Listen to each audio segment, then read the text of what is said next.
For a minute, I thought I had chocolate on my face. Namaste, guys. Christian Long, Life Enhancement Consultant, giving you a big and beautiful shout out on this Saturday evening here in Denver, Colorado. It is about, I think, 8:15? Yes. 8:25. Yana, namaste. About 8:25 p.m. Mountain Time here in Denver, Colorado. And I have a good friend of mine, Megan, giving a shout out, coming into town. So basically, she got stranded at the Denver International Airport, and she thought to herself, you know what? Let me call 7 other people to see if they're available to hang out with. And then I was number 8. I was the 8th person that she called to say, hey, keep it down. I was the 8th person that she decided to call and connect with before she has to head back to Sedona. Oh, yeah, honestly, I was number 9. So she basically got stuck because of the weather, and she was looking for a place to hang out. Obviously, hang out with a pranic healer or hatha yogi, or hang out at the airport in a hotel, motel. Not as exciting, right?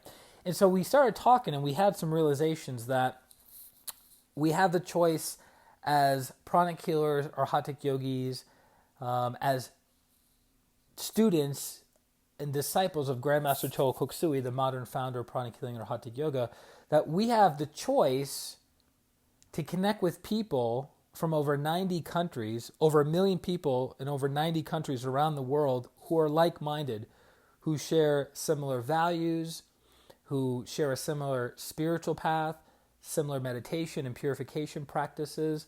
And that's something really, really special, because part of my conundrum, if you will, and practicing Alima and Namaste, practicing pranic healing or hatha yoga for almost 16 years, is that, as Master Choa says, the spiritual path can be a lonely one, right? Because how often do we have the opportunity to gather with other like-minded people to do advanced spiritual practices? Typically, within pranic healing or hatha yoga, we have monthly classes. Maybe we even have a weekly meditation and healing clinic. We have the yearly hatha yoga retreats, one on the West Coast, one on the East Coast. But if you're not the kind of person that can plug into those events, but you still want to do your spiritual practice, it can be lonely, right? So you're like, oh, all right, my practice today is going to be an hour, hour and a half, 2 hours, 2.5 hours. There's not a lot of people that you can connect with to do that practice with. Luckily, because of the internet and technology, we can all connect as a group on Skype, on Zoom, on FaceTime, and have these shared experiences together. But man, I remember when I first learned meditation in 1999, and it was with TM, Transcendental Meditation, where you do 20 minutes in the morning and 20 minutes in the evening. I wish I had the opportunity to practice meditation as a group, but I remember in my bedroom, in my dad's house, I would just sit in my little chair, and I would do my exercises, a little bit of breathing, and then my 20 minutes of TM, then go about my day. And then in the evening, I would do a little bit of exercise, a little bit of breathing, and then I would do my TM practice. And I did that for about a period of 6 or 7 months. And then I had the opportunity to attend Maharishi University in Fairfield, Iowa, where I got to meditate with, at that time, about 100 people at once. And then when I moved up the ranks to a more advanced meditation practice called the TM Siddhis technique, I was able to practice with anywhere from 500 to 1,000 people at one time. And every person you add, it amplifies and magnifies the power of the meditation exponentially, meaning the amount of energy, this has been clairvoyantly validated and scanned energetically, that when you have 7 people meditating together, the amount of energy they generate is equivalent to 100 people meditating by themselves. So if you're looking to advance spiritually quickly, maybe not even quickly, let me rephrase that. If you're looking to generate good karma and you're looking to have the support of a community, become part of a community and add your energy to that community. Jillian, Atma Namaste. I think you changed your picture again. Looks good. Nice work. Versus being a lone wolf on the spiritual practice, on your spiritual practice. But here's the interesting thing that I've noticed. Every soul has a period of becoming a part of a group and then also doing their higher practices by themselves. To my knowledge, none of the great spiritual teachers in Avatar obtained their ultimate enlightenment and ultimate liberation while meditating in a group. That's to my understanding. Lord Buddha, Lord Christ, Lord Muhammad, all of them obtained their final liberation on the human plane by themselves, not in a group. So I guess it's a combination of both, right? You have to become part of a group, because as every person meditates, as every person purifies, as every person adds to the collective energy of the group, a rising tide raises all ships, right? So if you go into the group and your energy is lower than the group energy will raise you up. If you go into a group and the group's energy is lower than yours, guess what? You get to do service and provide value to the group and raise them up, right? Because energy always flows from the higher, bigger source to the smaller, lower source, right? So if you have a person with a huge aura in the presence of people with smaller auras, that person's bigger aura, bigger energy body will fill and feed and amplify the energy with the other people. And that's just the way it goes. It's like children and parents. In general, not all cases, but most cases, a parent has a bigger energy body than their children. And that's how the children get fed by their parents. And interestingly enough, what must children do to observe and look at their parents? They have to look up. When they look up, it activates the prefrontal cortex, and it makes them more open and receptive to higher vibrational energies from the parents. And the parents look down on the children, feeding them energy. Fascinating, right? So if you look at pictures of saints that are being portrayed in ecstasy or praying, what are they doing? They're looking up. They're looking up. They're activating the higher chakras and receiving the divine energies. It's the same thing when people are practicing advanced meditation practices. What do? They look up. And you might even notice that some people are looking up and their eyes are fluttering. Why are their eyes fluttering? Because there's so much divine energy coming down in their spiritual practice that it's highly activating, highly energizing the crown, and then it's highly activating, highly energizing the forehead chakra, because the forehead chakra is picking up some of the workload of the crown. The crown is becoming overwhelmed, so then the forehead gets involved. So there's so much energy coming down into the person's system, it's making their eyes flutter because of the divine energy. It's quite fascinating. So my encouragement to each and every one of you is become part of a spiritual community that can provide energy and value to you, that you can also provide energy and value to, right? It's a giving and receiving. It's a giving and taking process. It's not one way or the other. I remember many years ago, in the beginning of my spiritual path, just like any child would, what did I do? I took all the energy from the classes. I asked all the questions from the classes. It was all about me, myself, and I. I was take. Hello, I have a question. So I was always taking.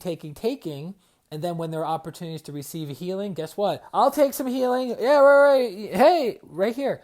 And then many years later, when I moved out to Denver about almost 8 years ago, I started running meditation and healing clinics, meditation and healing groups, meditation and healing events throughout the month, the quarter, and the year. And one of the pranic healing masters came out to Denver, and we had a group of about 45 people at the event, and it was really great, well received. The teacher gave a lecture on love and on service. And then at the end, when the event was over and we were in the car and driving them to the airport, he said, I'm very, very proud of you. I go, why? And he says, because you have been a well-fed student, and now you're feeding others. And I was like, oh, that's super cool. I had graduated. I went from third or fourth grade, and maybe I graduated like, I was going into junior high or maybe eighth grade. So I was super excited about that. Becca, but namaste. Good to have you on as always. So that's kind of how it works.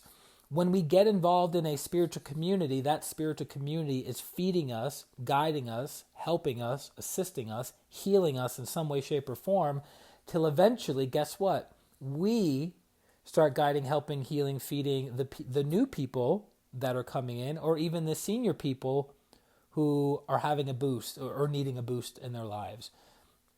Prashant, namaste. So that's the dynamic. So it serves to be dedicated to your spiritual path.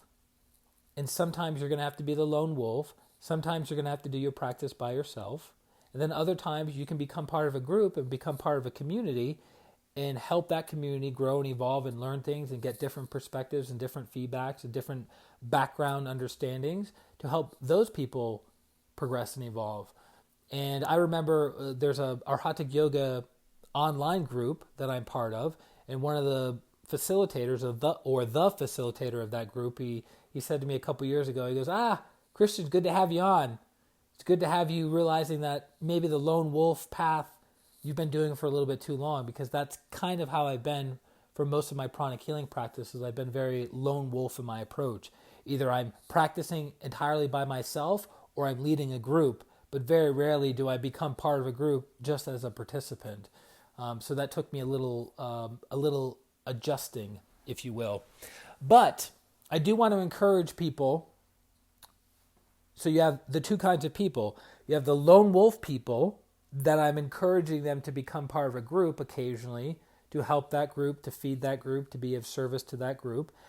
And then there are also people who do not and cannot function outside of a group. That's also something that has to be corrected in that person's development. I know people who will not meditate unless they can meditate with a group, right? So they won't do their spiritual practice unless they can do it with a group. That's also not right viewpoint, right? So you meditate with a group when you can, and if you can't, you do your spiritual practice by yourself.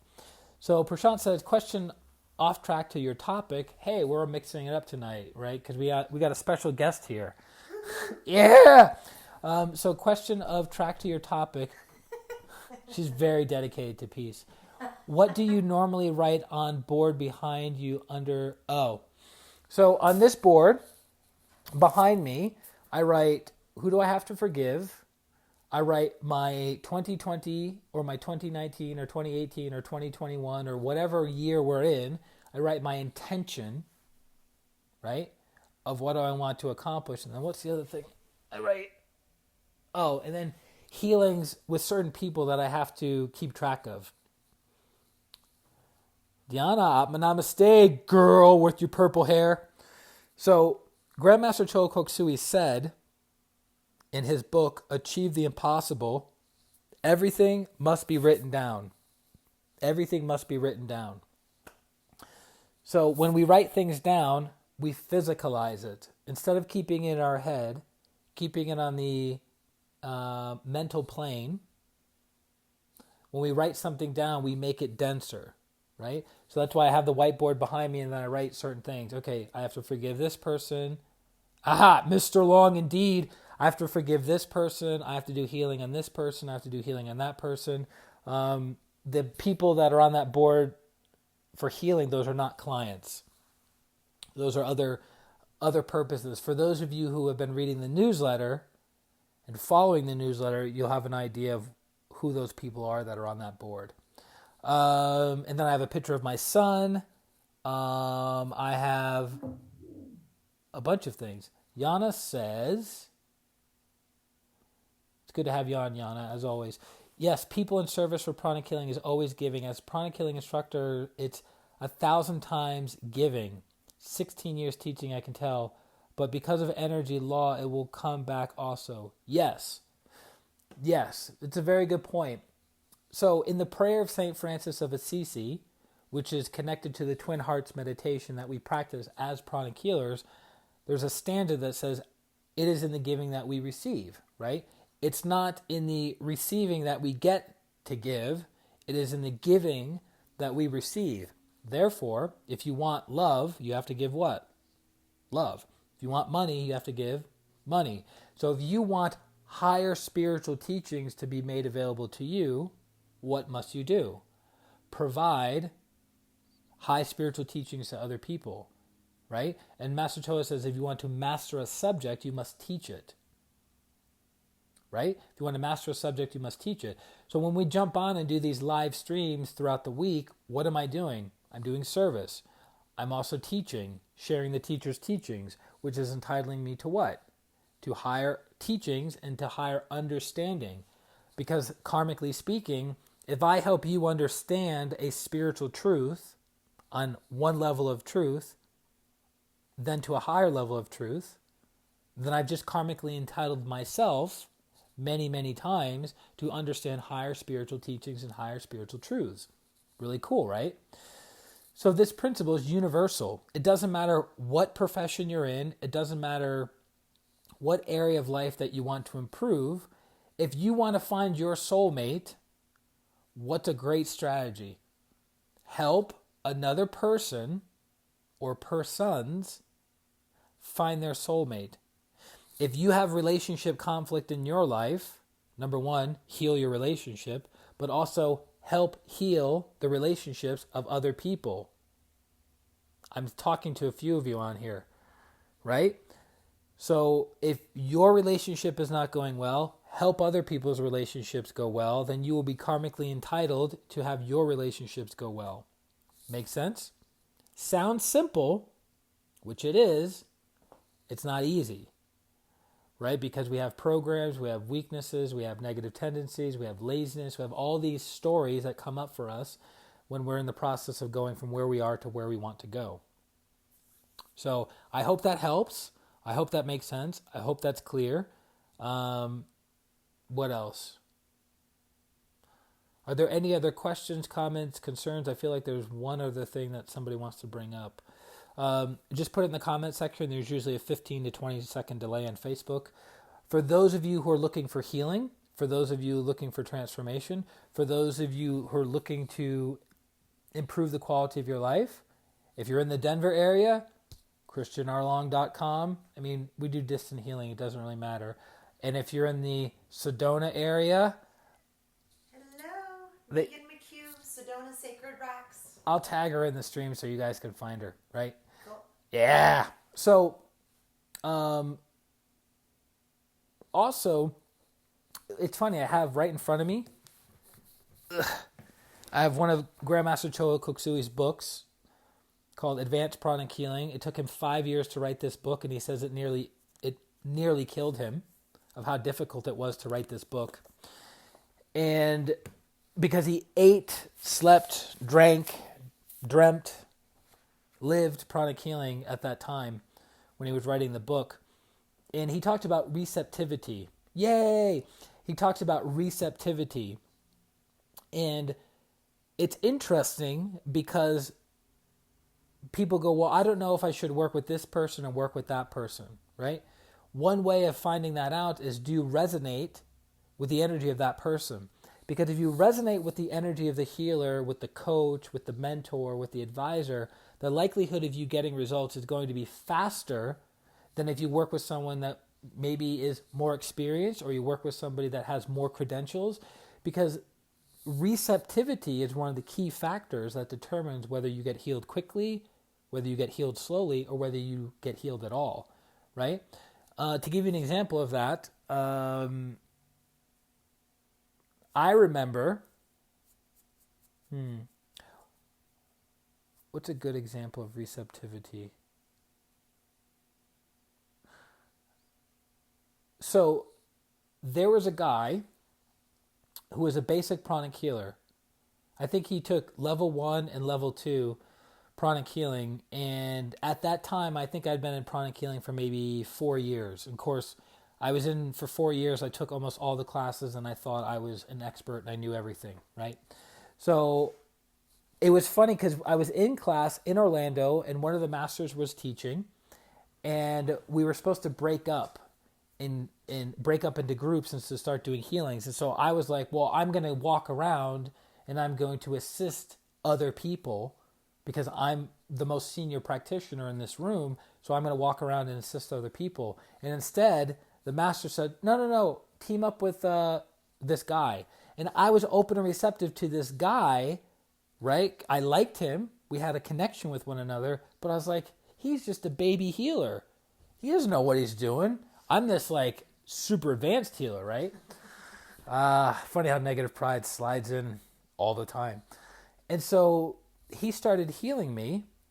And I had at that time, even now, many years later, it was one of the most cathartic healing experiences of my entire life. And he started healing my front solar plexus. Nothing really happened. And then he went behind me, and all he was doing was following the what? Following the simple instructions of the master who was leading the class of, okay, do the front solar plexus, now do the back solar plexus. And he started healing the back solar plexus, and I purged hard for like 30 minutes. I saw lots of things, lots of realizations, partly because I was open and receptive to this person, and I liked and respected this person. Deanna loves baby healers. You're a baby healer. I mean, size-wise.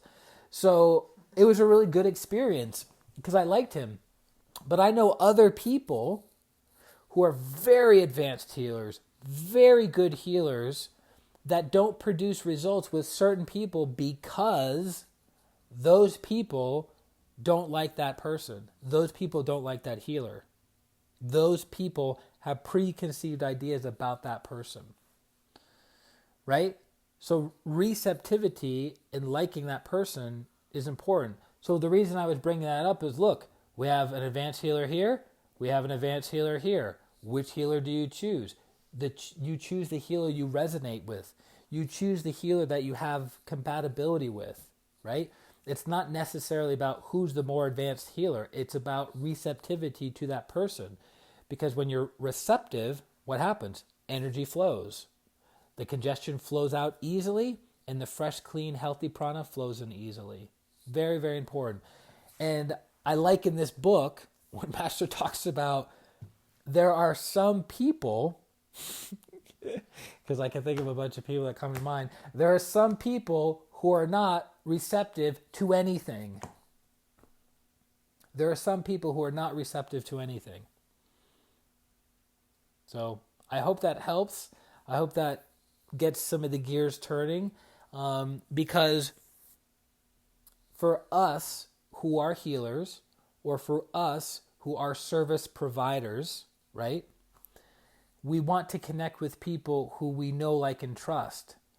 So if you're working with someone who is a client, who is a patient, whomever, and you're with them for neediness, you're with them for validation, you're with them for monetary gain, but you don't like working with them, you're doing them a disservice and you're doing yourself a disservice.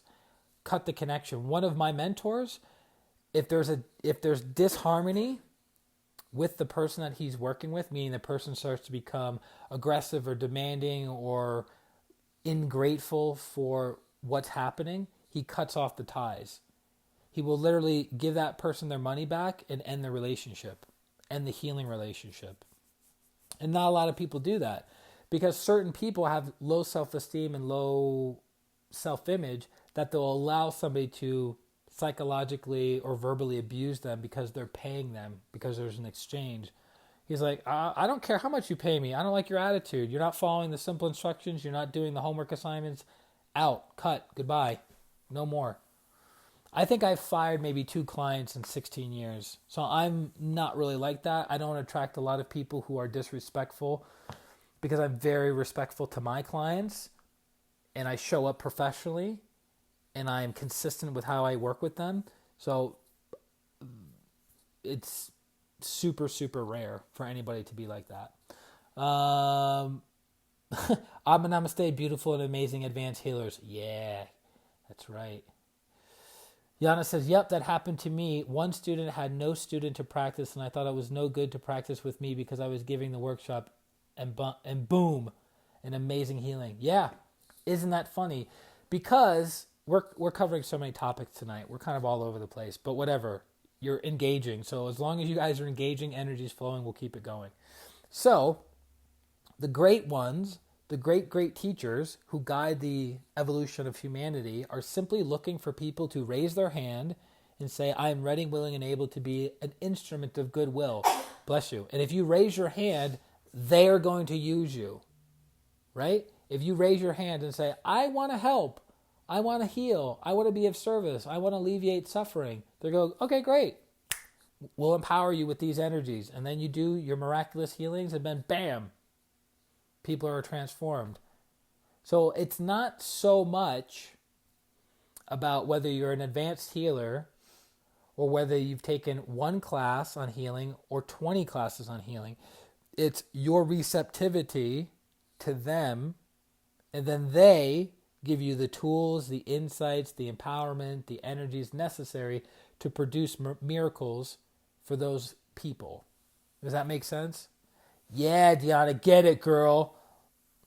Love is flowing like wine. Does wine flow? No. It might flow. So does that make sense? Is that clear for you guys? That the great teachers are simply looking for people who are ready, willing, and able to be instruments of goodwill and the will to do good. That's it. Now, we have to do our part to purify, to understand, to get the techniques, right, that have been proven to work, right? That's our part. We do, like for instance, in pranic healing, especially at the higher levels, it's recommended to be vegetarian, right? It's not, no one's forcing anyone to be a vegetarian. It's not a requirement. It's strongly advised, especially at the higher levels. Why? Because meat vibrates at a lower frequency. That lower frequency can negatively affect the higher frequency energies of a practitioner who has done a lot of purification, right? So an ordinary person whose energy channels aren't maybe as clean or aren't as open, they can eat a meat-based diet and not be that affected. But as your energy channels open, as they become cleaner, you introduce meat or lower vibrational energies, it can cause a severe headache. And on other levels, it can cause a spiritual crisis, if you will, right? I have many stories of that personally as well as with other people. So we have to do our part in order to be instruments of goodwill and will to do good for the great ones. But I mean, there was a pranic healer many years ago in Australia who was producing miraculous healings with cancer, and he smoked. He was a chain smoker. But for some reason, he was a good channel and a conduit to produce this kind of miraculous healing result connected to cancer. But he smoked like a chimney, right? That's not the common practice for most people, right? If you want to raise your vibration, you don't smoke. When you smoke, it drops your vibration. That's a whole other conversation. Deanna says, yes! Are you saying yes like Anthony Robbins? Say yes! Yes! Say yes! Yes! Say yes! Yes! I've witnessed such powerful souls that heal by praying. They don't know pranic healing, but their devotion is so strong, they are so receptive that they heal.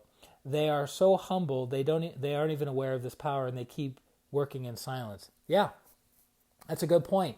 That's actually a really good point, because for people who are super conductive in their crowns, if you look at it clairvoyantly, when they pray, their crown becomes super expanded, and then the person they're praying for, a tremendous amount of divine energy goes to that person, and it heals them. But a lot of people don't have that conductivity, that receptivity, and that level of devotion to be able to transfer that much energy from themselves to the other person. So Yana says Master Nona, which you're in Master Nona's territory. Master Nona told us one time GMCKS asked her to talk about faith. She was worried because it was a very deep conversation. Long story short, she talked about conductivity and receptivity. Yes. Sharanagati. Correct. Another word for faith is conductivity, which is a whole 15 streams in and of themselves. Good. I like how you girls are going back and forth. One makes a comment, the next one makes a comment. And you make... it's like you guys are tag team, right? Tennis. Oh yeah, you guys are playing tennis. And what is it called in tennis when you're done scoring? Love, right? What are we talking about? Healing and love. Oh, mind blown. What would you do without me here? I know, you're just a conduit. You're anchoring all the divine energy from Sedona. So, but yeah, that's pretty much our live stream for the evening. I will tag Megan on this so you guys can get a hold of her if you'd like to work with her in a healing capacity. She's flying back to Sedona, but she's going to be available whenever. And are there any other final questions, comments, concerns, clarifications on what we talked about tonight? Christian, what's up, Mr. Green? Atma Namaste. Looking beautiful, coming back from India, all bright and shiny. Try not to rub it in too hard. What was I going to say? Oh, so yeah, Prashant, get after it. But that was our topic for this evening. You have the choice of being a lone wolf, doing your spiritual practice in silence, by yourself, never connecting with a group or community. You have the other end of the spectrum of you're always part of a spiritual community, always meditating together, always healing together, always evolving together. And the goal is to do both, not one or not the other, but both, right? There are going to be times in your life that the spiritual path will be very lonely. You'll have to do your inner work by yourself. You'll have to connect strongly to God, connect strongly to your spirit, your inner spiritual teacher, your inner spiritual guru. And then there are other times that you will be part of a group to either uplift that group or to be uplifted by that group. And that's... This is going to be trippy. Ugh. She got to turn on her phone and listen to my stream at the same time I'm giving it. Hey, Megan, I'm an Namaste. What's up, baby girl? Did you really put hi? All right, anyways, that's how you can get a hold of her. I'm not tagging her just because of that. So that's a way to get a hold of her right there. Tag yourself on it. Ugh. I like how Deanna is respectful. Mr. Long, Mr. Green, haha. Yeah, she's very traditional. Deanna is very prim, very proper, very traditional Latin woman. She doesn't get loud. She doesn't get aggressive. She doesn't get in your face. I don't even think she knows how to dance. If we're going to be honest, I don't think she knows how to dance. So she's maybe not a real Latin. There's an echo in here. Activate my ajna. My ajna is super strong, super powerful, bigger. Thank you, Mr. Yogi. Deanna, relax. We're going to have to block you. We are one. Loneliness is for the mind. There is no separation at all. Which is actually, Yana brings up a very, very, very good point that as Master Chogo Koksui teaches us, our teacher right here, that separation is an illusion. Very traditional Latin woman, please. Exactly. See? Not interested. So, separation is an illusion on the spiritual level. Spiritually, we are one. Mentally, we are more separated. Emotionally, we are more separated. Physically, we are, separated. I'm sitting here in Denver. You guys are sitting where you are physically in your home, your office, in your car. Emotionally, we are more connected. Mentally, we are even more connected. And then spiritually, we are one. There is no separation. All right, I'll let you guys all have a conversation. I feel like I'm the lone wolf in my own stream. Let's see. We covered that. Deanna's all worked up. Very traditional Latin woman. What's wrong with being a traditional Latin woman? I love Latin women. Latin women are my favorite. Latin women are amazing. I don't want to talk about it right now. So, that being said, thank you guys for joining tonight. Thank you for sharing your energy, your time, your comments with the group. Hopefully everyone benefits. Hopefully everyone took a little nugget here or nugget there, a little baby nugget, a giant nugget, some kind of nugget that you can put in a wheelbarrow and take home with you to improve the quality of your life and become a better person, a better soul. Let me know how I can assist you in your healing process. Also, for future topics, put it in the comments section. Hey, Christian, I would like you to talk about X, Y, and Z, and then we'll come up with a topic around that. Also, for those of you who do not know, tomorrow at 10 a.m. Mountain Time, Denver, Colorado time, and it's 9 o'clock here right now, 9 o'clock p.m., Deanna's getting super excited. The only time she gets excited, right? Prim and proper. So, talk about clowns. So, tomorrow at 10 a.m. Mountain Time, we're going to be doing the Twin Hearts meditation, right? The Twin Hearts meditation from 10 a.m. to 11 a.m. Mountain Time. 30 minutes, a little lecture on love. Then we do the meditation, and then we do healing. So if you would like to become part of that, let me know. I can send you the Zoom link. We do it on Zoom. We don't do it on Facebook. And we want to talk about avocado. And then we want to talk about clowns. It's funny enough, actually, or hot naked, or not naked. Is it hot naked or not naked? Cowboys. I don't know much about cowboys. Actually, don't clowns and cowboys, they do their little thing, the rodeo clowns? How about Texas Chainsaw, Jeepers Creepers? Hey, those are good horror movies. I remember, I'm going to tell you guys a funny story. I don't recommend this knowing what I know now, but I didn't know then what I know now, right? So I saw the newest, not the old original one in the 70s. I saw the newest Texas Chainsaw Massacre. I think it came out in maybe the mid 2000s. I think the mid or late 2000s. I don't remember exactly. But there was a scene. It wasn't even that gruesome of a scene, but there was a scene in that movie that made me become a vegetarian for years after that. Because I was occasionally eating meat here and there. Not a lot, but occasionally eating meat. But there was a scene in the Texas Chainsaw Massacre, the one that recently came out, that made me go, yeah, I'm not going to eat meat. Marianne, namaste. It was so repulsive. And then Jeepers Creepers is another horror movie. Don't watch horror movies. Christian has a great story. So, or your hot springs story. Which one's the hot springs? Oh, yeah. That doesn't involve a clown, though. So, but anyways, as a side note to clowns, there's a pranic healer. Almost all of you would know her, but you guys, if you haven't figured out by now, I don't mention people by name on the streams because I like to give people their privacy, right? Unless they're super loud and they're on the stream.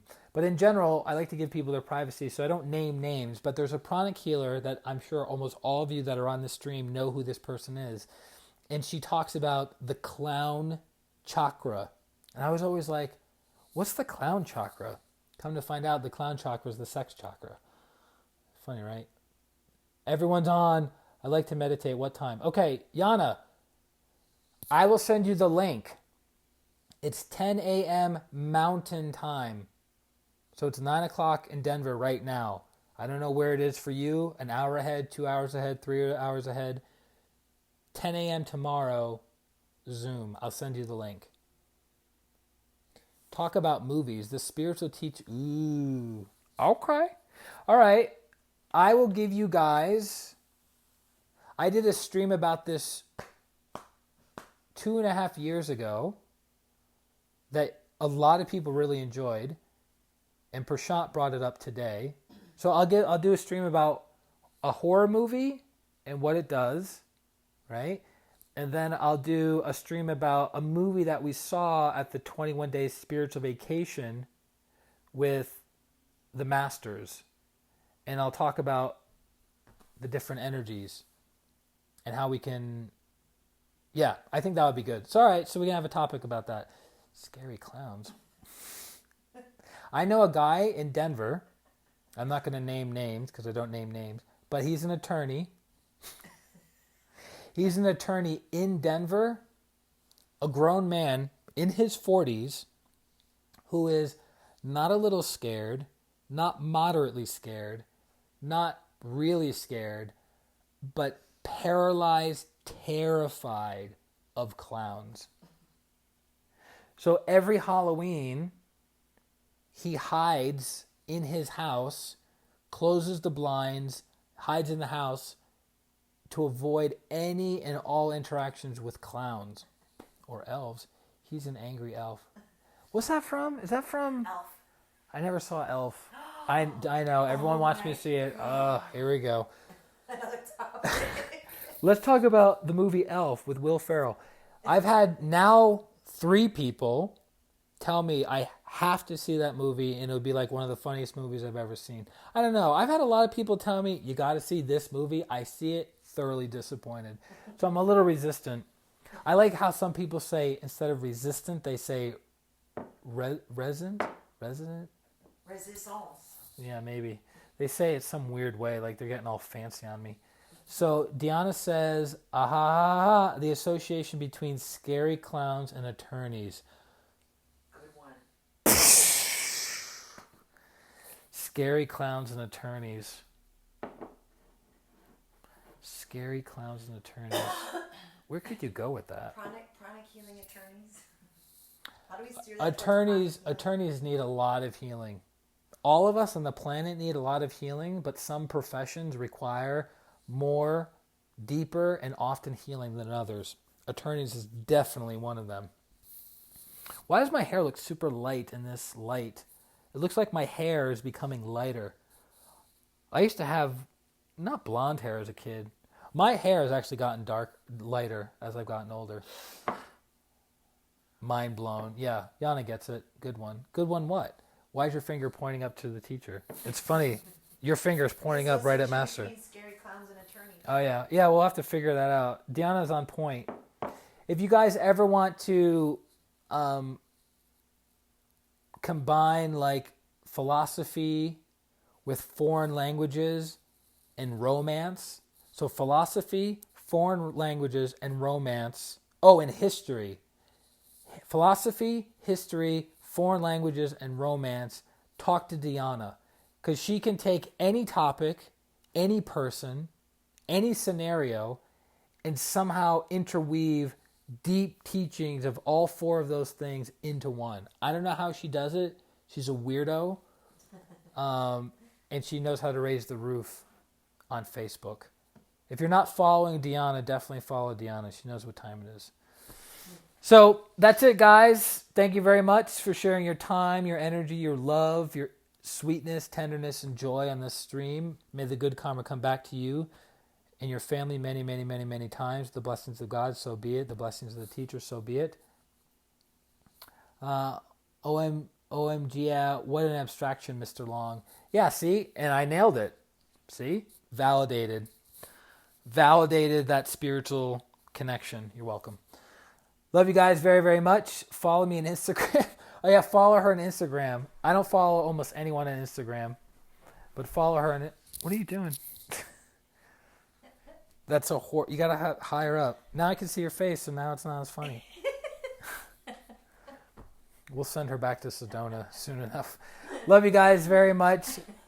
This is Christian Long, life enhancement consultant, and this person hanging out. And love you guys very, very much. Atma. Namaste. Bye-bye.